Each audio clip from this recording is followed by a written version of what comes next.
as a means to other avenues. And then it turned out I fell in love with it, but I never planned on doing stand-up my whole life. So if I'm a stand-up comedian, I'm a road comic. I love being, waking up for leftover drugs and being unhappy and bitching about my manager. Leftover drugs? Have you ever heard of such a thing? Yeah. I've got leftover drugs in the refrigerator. Well, a shit in a hole in the ground. But it's in the kitchen. I don't have the time to dig. Look one. But I have literally seen that. That's real. That is an actual real for people in Asia.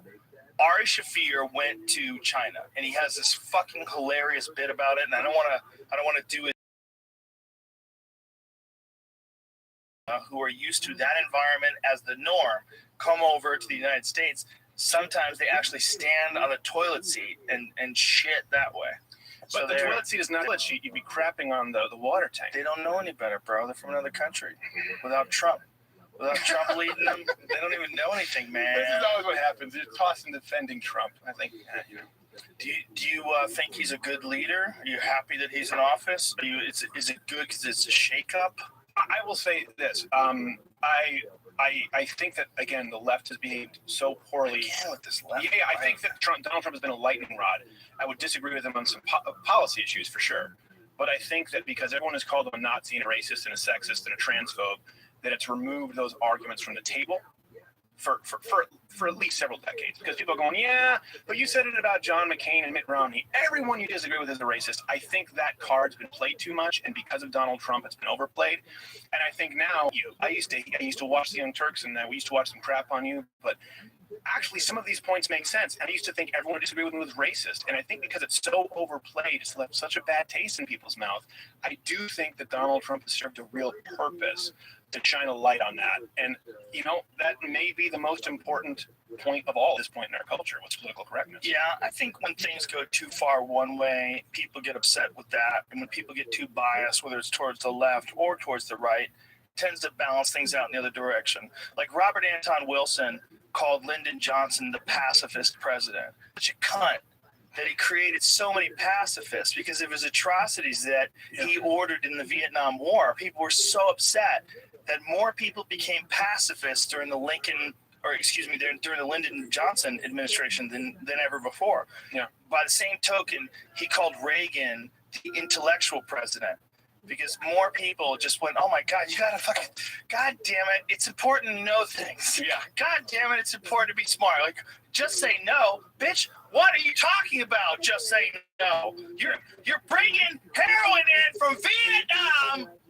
Just say no. You're selling coke in South Central to pay for the fucking conscience versus the Sandinistas. Oliver, you don't know the Oliver North story? Oliver North. Yeah. Okay. The real Rick Ross. You know the whole story? I know the real Rick Ross. Real Rick Ross. Dude, the real Rick Ross, not the rapper, but the real Rick Ross, who's been on my podcast twice, was a drug dealer in South Central who they put away for life due to the 3 strikes rule. Yeah. But didn't know how to read. Okay, went to jail, was a drug dealer, made millions of dollars selling coke, okay? Did not have any idea who was bringing him the coke, how he was getting it, where it was coming from.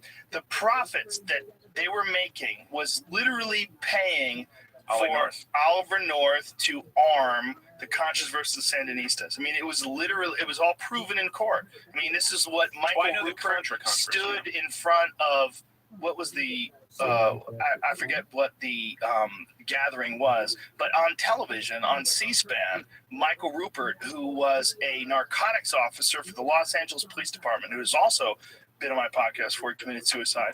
He was the guy that was the focus of that movie Collapse. Remember that movie Collapse where he's talking about, I'm trying to remember who was in that. It was just him smoking cigarettes, sitting there talking about what he knew about the economy, what he knew about all these different things that were problematic in our society and how there's only a certain amount of time before it's going to collapse. It was kind of crazy doom and gloom documentary. But the point is, he had caught CIA agents, rogue cowboy CIA agents in the middle of selling drugs in South Central Los Angeles, reported it and was in trouble because of that and decided to go public with it. And they were selling these drugs. They were making shitloads of money, and they were transferring the money to arm these rebels. Well, Rick Ross was in the middle of that and didn't know literally couldn't read. learned how to read in jail, became a lawyer in jail, like learned Oh, law. okay, yeah, I think Figured out that you can't charge him for the 3 strikes rule if it's one thing. If you're charging him with a bunch of counts under one incident, it's the 3 strikes law doesn't apply, and that's how they got him in jail. So now he's out. Like all of this came because of that. Well, I knew about Oliver North in the Contra thing. I didn't know about Rick Ross specifically. Well, there's been proof that some elements of our government have sold drugs to impoverished neighborhoods in order to fund black ops. Like this is a fact. And this is one of the things that Robert Anton Wilson was talking about when he was talking about the Reagan administration. It's like it became the intellectual president because people were so frustrated by how fucking crazy and chaotic and movie-like things had become that they had decided to arm themselves with information. I wonder if a big part of that too is the backlash with Ronald Reagan because everyone said again he had no chance, he was a moron, and he won in a landslide. People go, all right, screw you, we're going to consider him an intellectual. Like with Donald Trump, listen, I don't think Donald Trump's intellectual. Well, no one was considering him an intellectual. They were considering him a great American. Right. He had slick back hair and his wife stood still and everybody was happy. Well, being between seances at the White House. Calling her astrologer. But I think people might have just been like, you know what, you called him a moron for so long and everyone who voted him a moron that then... Well, they didn't really call Reagan a moron. We're going to move on to Uncle Joey. Theo Vaughn. Trisha, what's happening now?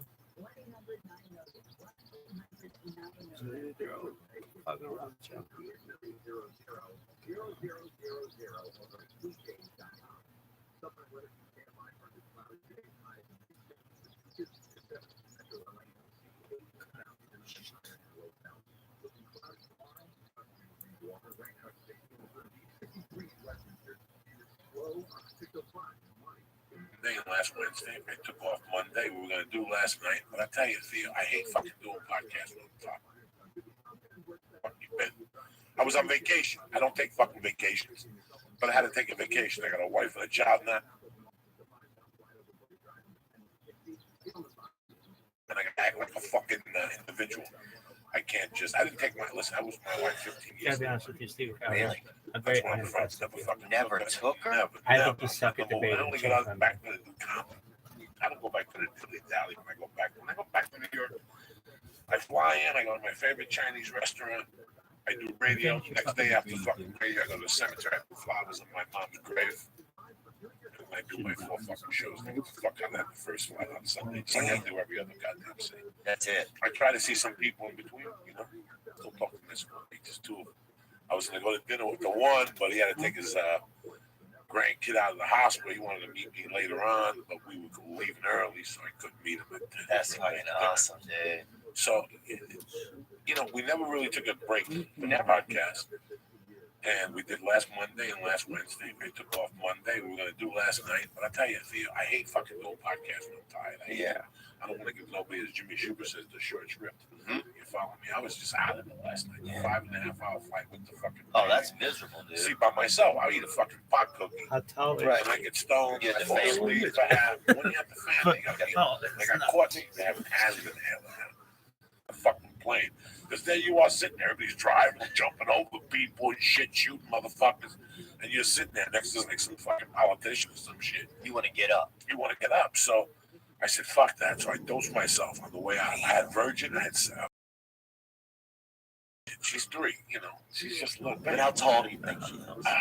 She's up there. Oh, that's not very tall. No, she's a little baby. Oh, that's not So very tall. I got up, I go to the bathroom, I close the fucking looking clouds of smoke. I'm hitting this vapor. And I'm hitting this fucking sound. With your iPod on. With the iPod on, listen to fucking Shine On You Crazy Diamond. And all of a sudden I hear, and I see the little red light going, and then I open up, are you smoking in there? And I put the thing in my pocket, and I take this out, and I blow a couple clouds of this shit. And I go, hold on. I can put my dick in my pants, which I really did. I fucking wash my hands.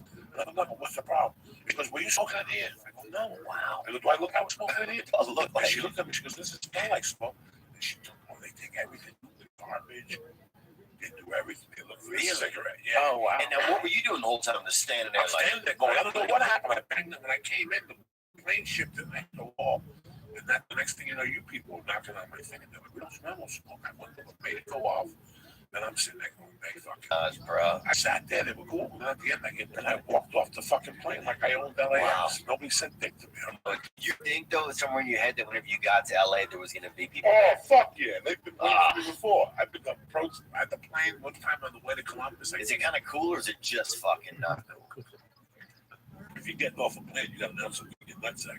Yes. It ain't fucking cool. Be But if you uncomfortable. get off the plane and you're cool, you don't like the one time I was in Columbus, I had weed. And some guy said, I didn't do nothing. He leaned back and I go, hold on 1 second. He said, fuck you. So I said, fuck you or something. I kicked the chair and he went and told the stewardess. So I was the bad guy the rest of the fucking flight. Yeah. And then you start to feel like the fucking bad guy too. You're like, oh, you're a bad guy. You start saying shit in your head. You're a fucking bad guy. Me cocksucker, put that seat back again. And here's what happened. We went to Columbus. They got us off the plane. They got statements from both of us. And they let us go. And a year later, got on the plane. That same fucking guy's on the plane. They go, how you doing? And I just sat there the whole time like a little fucking So in all your years Animal. of being on the plane and like having weed under your nut and all that, you never once smoked a cigarette in the plane? no. Wow. In 1983, I was You flying. used to be able to, didn't you? Yeah, you could smoke in the flight. In Russia, you can't have heard. Really? Do anything in Russia? But I heard that you can though. You could smoke in like certain areas. You could smoke on a plane. But I'll tell you what I did see one fucking time though. Fucking brushed my teeth. I don't even know what I was gonna say. Smoking on a plane. Smoking on a plane. Russia? You never once smoked on a plane? Yeah. No, but in 1984, February 1984, I got on the plane in Aspen. It was Aspen, Denver, Jersey. On the way back from Denver to Jersey, there was a soldier next to me that had a brown bowl of weed. And I'm like, we get high. That's when you can smoke cigarettes on a plane. Yeah. He's like, let's go do it. We went to the back fucking thing. Me and this guy had a wooden fucking bowl. I put the weed in there. Weed took 2 puffs. That fucking whole plane smelled like course. weed. Wow. They were pissed. Who's smoking marijuana on the plane? We're gonna search that new shit. I walked out there with that soldier saluting the cops and shit. You gotta take a chance from time to time. For a soldier, you got to, bro. I'd get a soldier high. I'd get him doped out of his brain if I had enough dope for him. They fucking press heavy duty charges on you one night. You know. I got so fucked up in the airport. I had 12 ounces of blow on me. I was coming from New Jersey. No. Do people from New Jersey get busted for coke more often than others? I don't fucking know. I don't know. And I was living in Aspen. And coke was $1,800 an ounce. Right. And I'm like, are you fucking people kidding me? And I'm paying $800. And they're fucking beautiful ounces. And I could cut it and still make money. I go, fuck it. So I started getting guns and bringing them to the East Coast and started bringing coke back. But this was the problem. I would take the 1 o'clock flight from New Jersey to Denver, and that's really 3 o'clock, which would get me in there like at 7, and then it would start snowing. I started taking connecting flight from Denver to Aspen. That flight would always get canceled. Here I am in Denver Airport with 12 ounces of blow, geeked out of my face at the fucking bar. I remember one night I was at the bar, just drinking, fucking doing lines in the bathroom. I kept lit at 6 a.m. I stayed in the airport all night getting fucking coked up, jerking off in the men's store, fucking bathroom. That is dark and That's honest. fucking, yeah, it's dark. That's the dark side. Oh my God. That's the worst, bro. You're just up with your fucking ideas, feeling your fucking pulse. What's up, Lisa? It's been a week without an edible. I know. I'm just glad I And you're never back got from coke. outer space. I don't know if you guys know. I'm pretty high, man. Oh, no, fuck you. We don't fuck around. Oh, yeah. You know, my boy joined jiu-jitsu 3 months ago. Yeah. Into this first fucking tournament. I've been going to jiu-jitsu for 3 fucking years, and I'm still scared to go on a tournament. Lee went Saturday. It's so much more fun than He took practice. 3rd fucking place. No Way out of 3 people. So. That's tough. Bro. You know what place I took? No fucking place. All right? I wasn't there. I was walking around the fucking Central Park with ducks. And there you are fucking choking motherfuckers. My heart goes out to you, bro. You're a bad motherfucker. Yeah, it's commendable, bro. You could have fucking. Commendable, bro. You could end up in 4th place, bro. You could have got disqualified. That's showed up. Yeah. I had a little bit of a bronchitis right now, so I wanted to quit, but I knew if I didn't do it, you, John Butt, and everyone will kill me. So I'll just go. Yeah, See we ya. wouldn't have killed you. I understand. What was No, the match? Tell me the match. I wanted to see you play out the hand. I was never scared of it. Like I've said I've wrestled in high school. They're never good, but I knew I wasn't gonna physically die, or occasionally someone breaks an arm or something, but that's like the end of the world. I've been losing weight for the past couple of years, and it really kicked it into gear that I need to finish losing the weight, because because it was a smaller tournament. I'm 228 right now. I was going against people who were like 290, 280. So it wasn't an ideal situation for me. Were you pretty did you smoke first? No, God, people ask me that, man. I can't imagine doing that high. Before jiu-jitsu. That makes it Really? When Javier was choking me that night and I was stoned out of my mind, I was like, I took It's a a laugh. different world a couple times. I almost had heart attacks. Oh, damn. Because when you start breathing heavy, your mind takes you away. Yeah. So, like when you're on an edible and you breathe heavy, like when I go to jiu-jitsu this morning, I was breathing heavy. Like I was having a hard time. Yeah, So if I would have done an edible, the edible takes your mind away. And also your mind, the edible tells your mind, you're about to have a heart attack. And your fucking heart starts pounding just from listening to your mind. Damn, it's not even true. Sometimes just here I'll start having like a little bit of a A little panic attack. palpitation, anxiety. A lot of people say, I like smoking pot, but for me it gives me anxiety. Yeah. And it's not good for you. It's not good for you at all. If you get that uncomfortable feeling, there's times we eat fucking 8,000 milligram feeling. You go through an hour of like, Jesus Christ, this is terrible. I feel pretty uncomfortable right now. I feel pretty high. Do you really? Yeah. Because I don't ever smoke, so I feel fucking When did you start comedy? pretty high, man. Like 10 years. Right? Yeah. I started like 12 years ago. Okay. Do you ever miss the weight, bro? I miss eating what I want to eat. Yeah. I didn't care. Like, how much At do you eat? all. You just eat the fuck out of something? Oh, sometimes? yeah. Oh, I that sounds nice, man. I worked. Really? Yeah, just fucking get whatever you want. Oh, just it's fucking great. put it in your mouth. It's like even football. Like it's depressing for me. I don't watch football. Like I used to watch football all day, and I would get a large pizza and 12 wings, fucking 6 Diet Cokes. Oh, just great, and not even worrying about it. Just not even worrying about it at all. Did you ever sleep on a fucking like piece of crust or something? Like you were just eating like a fucking monster. Not normally. Like we used to do this podcast at 6 a.m. and I would work nights. Yeah, we did it for like a year for like at 6 a.m. Started at 6 a.m.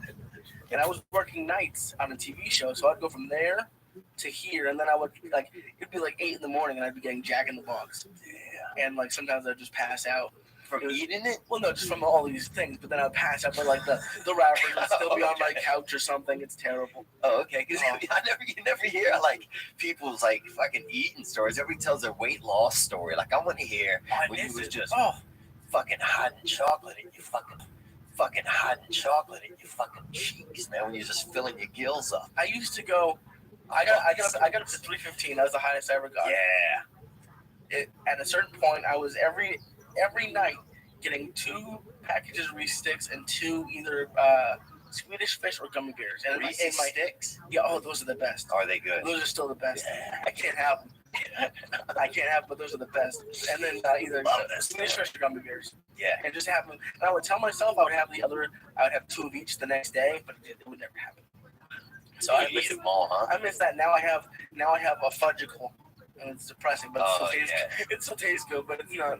It covers the spread. Yeah. What you really fucking want. That's the worst. Now, you grew up where? Louisiana. How far? A suburb? About 40 miles, 45 miles. So your family's eaters. Yeah, our family's like, we didn't eat a bunch of food, but we ate as much as we had, pretty much. I mean, I've had 3 experiences in New Orleans. Yeah. And 1 outside of New Orleans. And all my experiences were moving around food. It's a very food culture. People love Shrimp po' boys. Shrimp po' boys like a motherfucker, Oh, they'll fucking. When I went to shoot, we shot that in New Orleans. But I was low man. I told them, they put me in a hotel where they give you all the meals are inclusive. Yeah. And at first I was like, I'm not gonna fucking eat in a fucking hotel. Oh my god. The hotel food was good. Every fucking meal was world class. It was all like a 7-course. Yeah. Start to finish, Jesus. salad, dessert, appetizer, everything was fucking delicious. So it's a food culture. So you're in great shape. You take care of yourself. Yeah, kind of. I mean, I like You eat what you want. I mean, you have a great metabolism. No. You work out a lot. not as much. I work out a pretty decent amount. I wish that I fucking started. I wish I actually ate more and like just like you would do, like you did, just like sometimes I just want to honestly just fucking It's fill fun. myself with fucking food and salt and fucking It's fun for sugar. a little bit, but I would give anything to be as skinny as you are. So it's Really? Yeah, man. I've never been skinny, so this is like a new thing for me. Oh, well, so your whole life's fucking feeling a little bit different on you. Yeah, I mean, I'm 228 today, so it's not great, but it's better than 315. He didn't look fat to me, and I just thought, like, man, this guy, like, he's got kind of a unique shape, and he's chill. But then I was like, oh, and then if you feel fat, that's a bummer. I don't feel any different at all, but it's like I would imagine. Coming. Well, I'm surprised you're not fat. Like beignets? Are you serious? If I lived in New Orleans and had beignets and shrimp po' boys, Fucking beignets. I've never even had one, but I just see it and it just looks. There used to be a place in Boulder. Baby formula, too, actually, down there. Baby formula. You see a lot of sisters drinking baby formula outside of the French Quarter. Yeah. I don't know if you ever In a noticed bottle? that. What do they do? Huh? In a bottle? No, just a can, bro. They fucking, it's just canning up. It's true, man. A couple of sisters out there canning up. It's, it's weird you're talking about this. Because I think that, like, my best eating period, you start off skinny. You Right. work out in high school, you play football. I had a friend that used to eat a box of fucking cereal for breakfast, and then there was cake. How the fuck did a gallon of milk? Whatever the fuck the milk is with the cereal. Was he driving truck? That's No, he insane. was in high school. He Oh, would that's lift great. weights. And then, I was eating too. I had a great appetite. Then I moved to Colorado, and they took away the night eating. There's no more drinking. Going to eat what I was used to eating. Right. It was an open steak sandwich at 2 in the with a Filling filling it up. of a turkey soup. And not even brushing your teeth. Shit, just going to bed with dirty teeth. Fuck and yeah, shit. son. That's how I do it. Fuck yeah, fucked up. So that's it. Yeah, that's where I'm from, man. A place you go to bed with dirty You teeth. got dirty teeth, and you don't. I don't eat here at night. I go home. If I'm really high, I'll eat whatever my wife cooked, which is controlled. It's like a chicken cutlet. You know what I'm saying? Like, it's not like 20 chicken cutlets. There's 20 chicken cutlets. You can fuck shit up. There'll be like one leftover chicken cutlet. I'll eat a chicken cutlet, eat an apple. You know what I'm saying? Just It's Yeah. crazy. I've been lucky all week. My mom has been here for almost a week, No and I way. haven't eaten this good in 4 years. she's She's making cooked. breakfast. She hasn't made. We've been sleeping a little late. A couple days she made breakfast, but it's been like she made brisket. She made a couple kinds of different kinds of chicken, and it just Ooh, I like all of that. stacked all my different kinds of chicken, and it just Ooh, I like all of that. stacked all my my entire fridge is full now for like I the like next to few eat weeks. cobbler. Oh, she made icebox cake. Have you ever had that?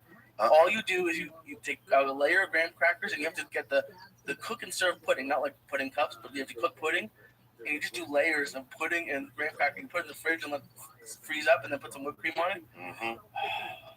Paula's been talking about it for 3 days. She loves it. Sorry. Okay, what was that? We used to have this game where you would fill like two dudes would fill their mouth with sugar, and then you slap each other in the fucking cheeks. But here's the thing, bro. It's hard to hold a whole bunch of sugar in your mouth. Keep it all in. Well, here's the thing: it starts dissolving, but you get parched because all your moisture is going to this thing, so your body starts to dry out. So then you're basically holding the sugar in your dry mouth at a certain point, man. You feel like the desert. How old are you?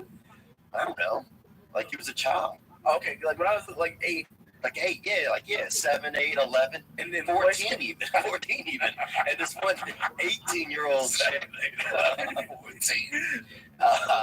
We used to have this fucking girl who was probably 14 that went shirtless, bro. So she was like fucking 4 to 14 shirtless, bro. Shirtless. Why was that? I don't know. This girl was shirtless as fuck. And we all thought, like, damn, she's like a long hair. She's like the most best looking dude you ever seen, right? We thought that till about 11.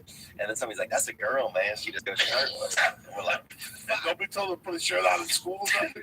oh, I don't know about the school. But it was a children's school. I was a little bit older than her. I never saw anybody just be completely shirtless like that. There was Who puts fucking sugar in their mouth? yeah. Fucking, you fill each other's mouth up with sugar. And then y'all just And then y'all just got to slap each other in the cheek. There was a kid, my neighbor, John Carney, not a bad kid, always great sense of humor. We had a brother, Brian Carney, and In those days, kids didn't have ADD. They didn't have autism. You were just retarded. Yeah. But you had the cheek eyes and Yeah, you just wasn't cutting it. fucking. You just wasn't cutting it, man. And